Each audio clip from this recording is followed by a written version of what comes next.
Namaste everyone, welcome back to my channel, and today I'm going to present my presentation on the topic of population growth and depreciation. So firstly, what is population growth and depreciation? So the increase in the number of people in a given area is called population growth, whereas the decrease in the number of people in a given area is called depreciation. And here is our formula,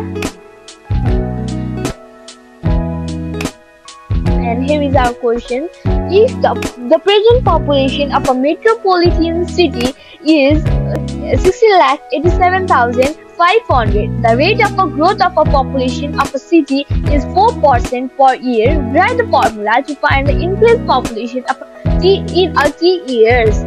What will be the increased population of the city in 2 years? What will be the increased population at the end of third year if the population growth rate after 2 years is 5% per annum? हाम्रो क्वेशनमा चाहिँ अहिले present population metropolitan सिटीको चाहिँ एउटा metropolitan सिटीको चाहिँ present population चाहिँ 16,87,500 छ भने त्यो चाहिँ जस्तै वर्षैपछि 4% रेटले बढ्छ, पपुलेसन चाहिँ 4% ले बढ्छ। अब यो वर्षमा 16,87,500 छ भने अर्को वर्षमा चाहिँ 4% ले चाहिँ बढेर आउँछ भन्ने छ। अनि बी नम्बरमा चाहिँ ए नम्बरमा फर्मुला लेख्नु भनेको छ। बी नम्बरमा चाहिँ 2 वर्षपछिको इन्क्रिज बढेको जनसङ्ख्या चाहिँ कति हुन्छ भनेको छ।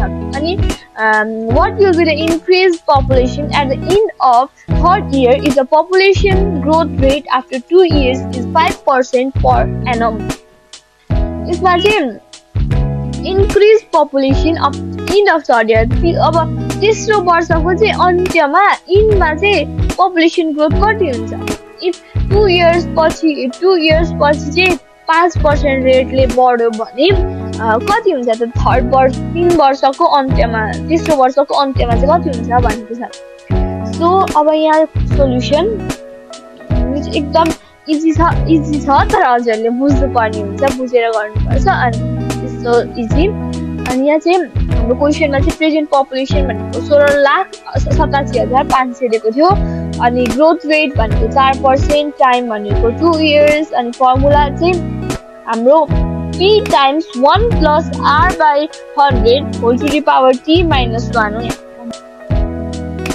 Now the increased population of the city in 2 years भनेको चाहिँ हाम्रो 2 years मा चाहिँ P times 1 plus R by 100 whole to the power 2, T भनेको 2 हो नि त, T time भनेको 2 हो, T minus 1 हो। अनि यहाँ भ्यालु हालेको छ।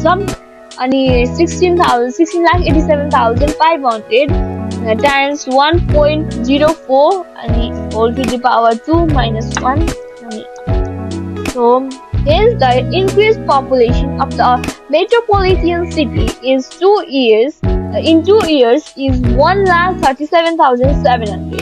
अब चाहिँ अर्को 2 वर्षपछि चाहिँ 1,37,700 ले चाहिँ बढ्यो अरे मान्छे, 1,37,700 मान्छे चाहिँ बढ्यो अरे। बढेपछि 2 वर्षपछि चाहिँ यति बढेपछि चाहिँ अब